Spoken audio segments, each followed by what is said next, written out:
လာပါရှင်ကျမ page မှာဗီဒီယိုလေးတွေမတင်ဖြစ်တာဆိုရင်2လလောက်ရှိသွားပါပြီကျမဒီဗီဒီယိုလေးကစပြီးတော့ပေါ့နော်နောက်ပိုင်းဗီဒီယိုလေးတွေတစ်ပတ်ကို2ပုတ်တော့မဟုတ်3ပုတ်ပေါ့နော်အနည်းဆုံး2ပုတ်တော့ရအောင်တင်ပေးပါမယ်ဒီကြားထဲမှာတော့ကျမခီးသွားတာရောအတန်သွင်းဖို့အဆင်မပြေတဲ့အကြောင်းလေးတွေရောပေါ့နော်တခြားအလုပ်ရှုပ်နေရလေးတွေရောကြောင့်မလို့ဗီဒီယိုလေးတွေမတင်ဖြစ်တာပါကြည့်ရှုပေးတဲ့အတွက်လည်းအားလုံးကိုကျေးဇူးတင်ပါတယ်ရှင်ကျမဒီနေ့ပြောပြမယ့်အကြောင်းအရာလေးကတော့pivot table 3နည်းလေးပဲဖြစ်ပါတယ်ကျမတို့ pivot table ဟာဆိုလို့ရှိရင် report တွေထုတ်တဲ့အခါမှာပေါ့နော်အလွယ်တကူနဲ့အချိန်တိုလေးအတွင်းမှာကိုလိုချင်တဲ့ပုံစံကိုအမြန်ထုတ်ပေးနိုင်ပါတယ်သူကိုသုံးမယ်ဆိုလို့ရှိရင်တော့ကျမတို့တစ်ခုတတိထားမယ့်အချက်လေး3ခုတော့ရှိပါတယ်အဲ့ဒါကတော့ကျမတို့ column တိုင်းမှာ header ရှိရပါမယ်ကျမဒီမှာဆိုရင် save data လေးတစ်ခုရှိတယ်ဒီမှာဆိုရင်ကျမရဲ့ save data လေးမှာ column တိုင်းမှာ header ရှိပါတယ်နော် column တိုင်းမှာ header ရှိရပါမယ်ဒီ header လေးတွေကိုအသုံးပြုပြီးတော့ကျမတို့ကreport ထုတ်မှာဖြစ်တဲ့အတွက်ကြောင့် column တိုင်းမှာ header ရှိရပါမယ်ပြီးတော့ဒီကောင်လေးဒီပေါ့နော်ပြစ်မနေရပါဘူး data တွေဒီအလွတ်မဖြစ်ရပါဘူး cell graph တွေ row တွေ column တွေဒီအလွတ်ဖြစ်နေလို့မရပါဘူးသူကတစ်ဆက်တည်းရှိနေရပါမယ်ပေါ့နော် sorry ပါတစ်ဆက်တည်းရှိနေရပါလိမ့်မယ်နောက်တစ်ခုကတော့ကျမတို့ဒီအလယ်မှာ sub total တွေပေါင်းထားတာမရှိရပါဘူးနော် column တိုင်းမှာ header ရှိရမယ် row တွေ column တွေအလွတ်မဖြစ်ရပါဘူးအလယ်မှာ sub total တွေမပေါင်းထားရပါဘူးအဲ့ဒါတွေကိုကျမတို့ pivot table မဆွဲခင်မှာအရင်ဆုံးစစ်ဆေးရပါလိမ့်မယ်ဟုတ်ပြီအဲ့ဒါပြီးပြီဆိုလို့ရှိရင်တော့ကျမတို့ pivot table ကpivot table ဆွဲလို့ရပြီအဲ့ဒါ pivot table ကဘယ်ထဲမှာရှိတာလဲဆိုတော့ဒီ insert ထဲမှာ pivot table ဆိုပြီးတော့ရှိပါတယ်အဲ့နေရာမှာကျမတို့ကဒီမှာပေါ့နော် insert တဲ့ကိုဒီမှာလေးကိုကျမတို့ဆွဲမဲ့ပေါ့နော်ဒါလေးဆိုရင်ကျမက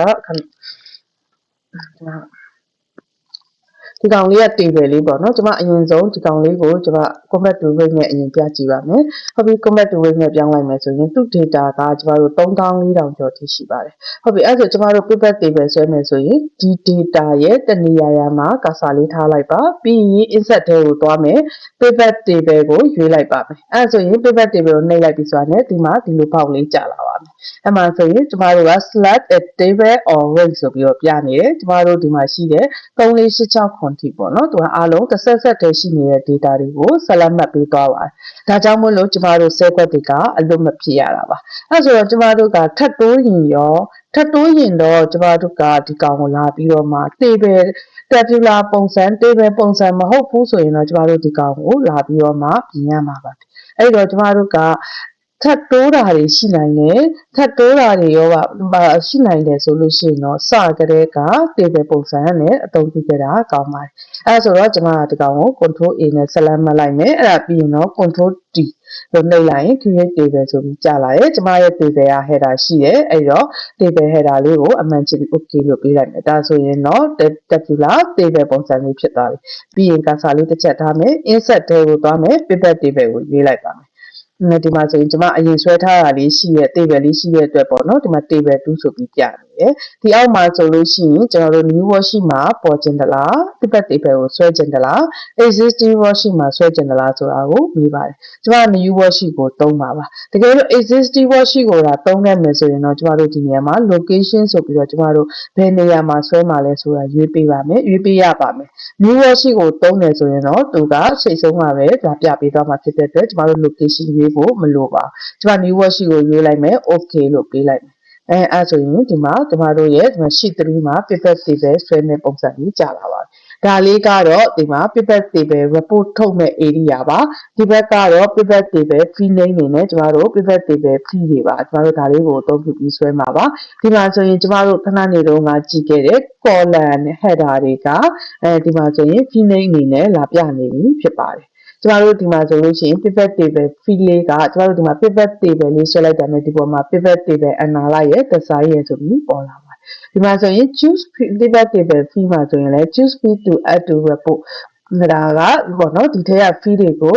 ရွေးချယ်ပြီးတော့မှ report ထုတ်ရမှာပါဒီနေရာမှာကျမတို့ဒီ setting တွေကနေဒီ payback table fee ရဲ့ပုံစံကိုလည်းပြောင်းလို့ရပါတယ်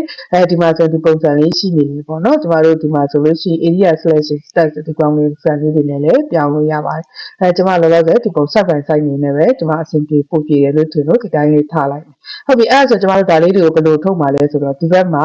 area ဆိုပြီးတော့ draft fee between area below ဆိုပြီးတော့လာပြနေတာကျမတို့ထုတ်ချင်တဲ့ပုံစံကိုဒီ fee name လေးတွေကိုဆွဲထည့်ဒီ fee name လေးတွေကိုဒီဘက်ပေါ့နော်ဒီဘက်လေးတွေကိုလာဆွဲထည့်ရမှာပါဒီမှာ fit out ဖြစ်ချင်တယ်ဆိုလည်းထည့်လို့ရတယ် row မှာထားချင်တယ်လား column မှာထားချင်တယ်လားဘယ် area တွေကို value တက်ချက်ချင်တယ်လဲဆိုတာလေးလာထည့်လို့ရပါတယ်ဥပမာကျမကပထမတစ်ခုအနေနဲ့ month နဲ့ကျမက report ထုတ်ကြည့်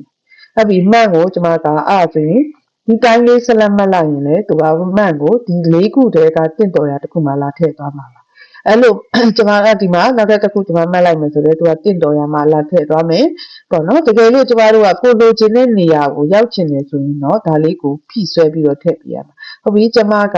မှတ်တွေကို row ထဲရောက်ချင်တယ်ဆိုရင်ဖိဒီမှာပေါ့နော်ဖိပြီးတော့ row ထဲကိုဆွဲထည့်လိုက်ပါဒါဆိုရောက်သွားပါပြီပြန်ထုတ်ချင်တယ်ဆိုရင်လည်းတကောင်မထုတ်ချင်တော့ဘူးပြန်ဖြုတ်ချင်တယ်ဆိုလည်းဒါလေးကိုဒီနေရာလေးကို select မှတ်ဖိပြီးတော့မှဆွဲထုတ်လိုက်ရင်ရပါတယ်ဟုတ်ပြီကျမပြန်ထည့်ပါမယ်ပြီးတော့ကျမဘာနဲ့တုံမလဲဆိုတော့ revenue နဲ့ချုပ်ကြည့်မယ်ဒါဆိုရင်ဒီပုံစံလေးကြာလာပြီဆိုရင်เนาะကျမတို့ဒီမှာဒါလေးတွေကို home ထဲကနေတွားပြီးတော့comma style လေးတွေလောက်တာဟိုပါပေါ့เนาะတတမတွေထည့်ရလဲလုံးလို့ရပါတယ်ဟုတ်ပြီကျမတို့ကဒီပုံစံလေးအတိုင်းပဲဒါလေး paper table လေးဒါဆိုရင်ဒီလအလိုက်လေးတွေ report အလွယ်တကူထွက်လာပြီဖြစ်ပါတယ်ဟုတ်ပြီနောက်ထပ်ကျမကလအလိုက်တွေမကဘူးအဲ့ဒီထဲမှာဗာလဲထည့်အောင်မလဲဆိုတော့ country လဲထည့်အောင်မယ်ဆိုရင်ကျမတို့ country ကိုဘယ်မှာထားခြင်းလဲဥပမာကျမ column မှာထားခြင်းလဲဆိုရင် column ကိုထားလိုက်ပါအဲ့ဒါဆိုရင်ဒီမှာ France Germany United Kingdom United States grand total ဆိုပြီးတော့လာပြတာ France ရဲ့အချုပ်လာလိုက်လေးတွေဂျာမနီလိုက်အလေးတွေဒီလိုပုံစံလေးတွေလည်းချုပ်လို့ရပါတယ်ဟုတ်ပြီကျမကဒီနေရာမှာ country ကိုဒီမှာလာမယ်ဒီမှာပြခြင်းဘူးrow ထဲမှာပဲပြခြင်းလဲဆိုရင်သူကဒီပုံစံလေးဖြစ်သွားပြီကျမတို့အဲ့နေရာမှာကျမတို့ design တွေရွေးလို့ရပါတယ်နော် design တွေကိုတွားပြီးတော့ကျမတို့ကဒီပုံစံမကြိုက်ဘူးဆိုရင်ဒီ design ထဲမှာ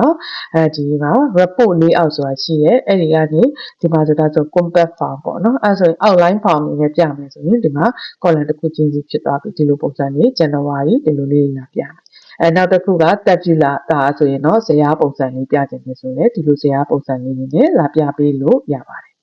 အဲ့လိုလေးတွေလာပြပေးလို့ရတယ်နောက်တစ်ခုကျမတို့ဒီမှာပေါ့နော် repeat or အဲ့လိုမျိုးလေးလာပြရဆိုကျမအခုဒီမှာ tabular form နဲ့ထားလိုက်မယ်ပေါ့နော်tabular form နဲ့ထားလိုက်မယ် tabular form နဲ့ထားပြီးရင်ကျမတို့ကဒီကောင်လေးတွေမှာဆိုဒီမှာ minus plus လေးတွေလာပေါ့အဲ့ကောင်လေးဒီမှာလေး minus လေးတွေပေါ့တယ်အဲ့ဒါကိုမမြင်ချင်ဘူးဆိုရင်တော့ကျမတို့ pivot table analyze ဆိုတဲ့ကိုသွားလိုက်ပြကြလို့ရှိရင်တော့ဒီ plus or minus button လေးကိုဖြုတ်လိုက်မယ်ဆိုရင်ဒီမှာ plus minus တွေမပေါ်တော့ပါဘူးအဲ့လိုမျိုးလေးတွေလည်းလာလို့ရတယ်ပြီးတော့ဒီ design ထဲမှာ set total တွေကိုသူကအခုဆိုရင်မပြခြင်းဟိုဘယ်နားမှာပြခြင်းလဲဒါဆိုရင်အောက်မှာပြထားတယ်ကျမတို့အပေါ်အောက်မှာပြထားတယ်ပေါ့နော်သူက tabular form ဖြစ်တဲ့အတွက်အောက်မှာပြထားတယ်တကယ်လို့ကျမတို့က tabular form မဟုတ်ပဲoutline form နဲ့ဆိုလို့ရှိရင်ကျမကဒီ set total ကိုအပေါ်မှာပြခြင်းနေလဲရတယ်ဒါမှမဟုတ်ဆိုရင်အောက်မှာပြခြင်းနေဆိုရင်လည်းသူကရပါတယ်နောက်တစ်ခုက